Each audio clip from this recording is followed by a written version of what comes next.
It's one of my favorite experiences, actually. Cinderella Man. Yeah, and the story of Braddock, I mean, that's an amazing story. Great story. Incredible story. Yeah. We had met like funny resistance here with the release that people couldn't get their heads around the fact that a movie called Cinderella Man was about a boxer. Fucking America. It was like, really? That's funny. It's that hard to get? Yeah. And I mean, it was it's like... a classic thing. Cinderella story is a thing that is always used in sports. Yeah, but she's supposed to be a chick, right? But it's used for men in sports all the time.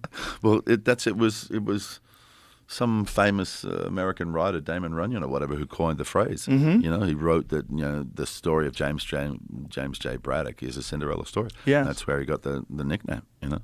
But I just, you know, sometimes you're playing characters that you don't really rate as a person or whatever, or, you know, sometimes you're playing very negative characters. You know, earlier this year I did Nuremberg, where I played Hermann Goering. So that's going to be coming out soon. Looking forward to people seeing that. But Braddock was such an experience, man, because everything that I read about him, the stories I heard about him, I just liked him more and more, you know, which can be a bit of a dangerous thing. As an actor, I try not to fall in love with the character. You know, what I say is I'm in love with the job, you know. Mm-hmm. So if my job is to show you who that person is, whether it's positive or negative, you know. Because it's kind of weird, you know, you can't fall in love with Hitler, you know what I mean? It's sort of like if you're playing that role, you know what I mean? So yeah. It's sort of like, so that's how I sort of keep the objectivity. But, you know, I met Braddock's family and stuff like that, and they kept telling me stories that just made me like him more and more, you know? So it was, it was an honor to be able to play that role, really, and bring him back to a consciousness because people had forgotten about him. Yeah. What was the physical training like? It was Angelo, man. It was Angelo coming in. Okay, kid. Angelo Dundee. Yeah, there's one rule around here, and that is you listen to me. That's how we do it, right? I talk and you listen. And then I'm going to teach you to open anybody up like a can of tomatoes. That's what we're going to do, kid. Open them up like a can of tomatoes. Let's go.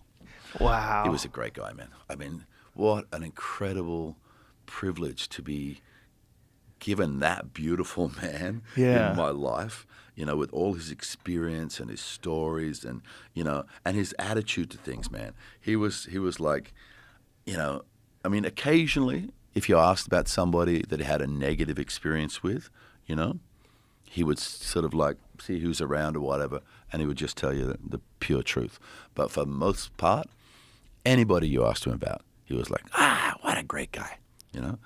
And I asked him about it one day, and he was like, life's too short for the negatives, man. It's too short to have grudges or, you know, opinions, you know, negative stuff. Like, just let all that go, you know what I mean? So, but, you know, then in reality, he would have an opinion. Yeah. But for the public part of that was to just, like, be positive, you know? And he'd worked with so many fighters and so many different pursuits and under different pressures and what have you, Ali and Sugar Ray, blah, blah, blah, you know, 15 world champions he coached, you know. Wow. That's incredible. And the beautiful thing happens, you can see it in Cinderella Man. There's a moment towards the end of the movie, right, where Braddock's won. He's won the world championship. And I'm standing in the ring and I'm walking towards my corner, right, and this little bald man walks towards me, right? And there's just this shot. I start laughing and I bend forward and I kiss him on his head, right? Because he's walking towards me in the ring and he was going, Number 16, baby! Number 16! And that's what he called me for the rest of his life. Whenever I saw him, he would introduce me to people as, this is my friend Russel, number 16. Wow. Cool, man, right? But, you know, I mean, a normal day training for that film, you wake up in the morning, you go for a walk, you know, probably about 5Ks, right? Then we'd go and do yoga. Then we'd go and do the first boxing session, which would take us to lunch. We'd have a little bit of lunch. Then we'd do the second boxing session. After the second boxing session, we'd do weights. Then you'd have about 90 minutes off. Then we'd have dinner, and then you go for a walk. And the next day it would start all over again, you know. It was full on. Whose idea was the yoga? His. Really? Yeah. Yeah, that was the thing about Angelo. He had all the old stuff, but he was aware of all the new stuff as well. You know, that thing Yoga's of the just oldest like, stuff. You know, just sitting. You know, well, I mean, But for boxing. we did yoga, but you know, he only thought of it as stretching. You know, what I mean? But it was you know yoga, and it was like he set the schedule and pace on everything for that film. Wow. Yeah, I had him in my working life for 6 months, man. That's incredible. It's just gold. Did you think about having a fight? Oh, we had a few. Real ones? Yeah. Like in the gym? There's real ones in the movie, mate. Really? Yeah. You get to a certain point, 5,500, 6,000 choreographed moves, right? You get to a certain point, how do you accelerate this? How do you change the rhythm, you know? So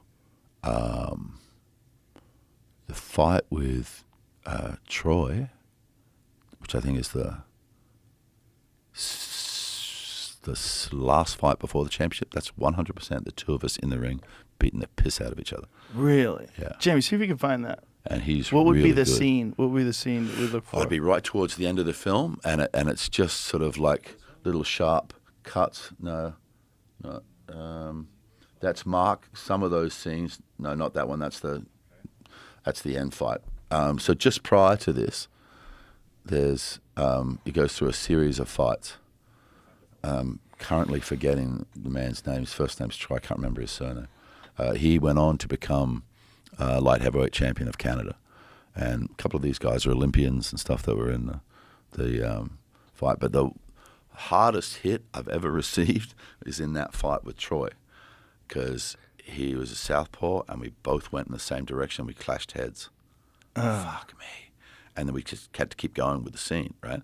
But I'm like literally seeing stars. It was like somebody had like put a piece of metal through my temple, you know? We just went, you know, we both moved to get out of the way and we just smacked heads.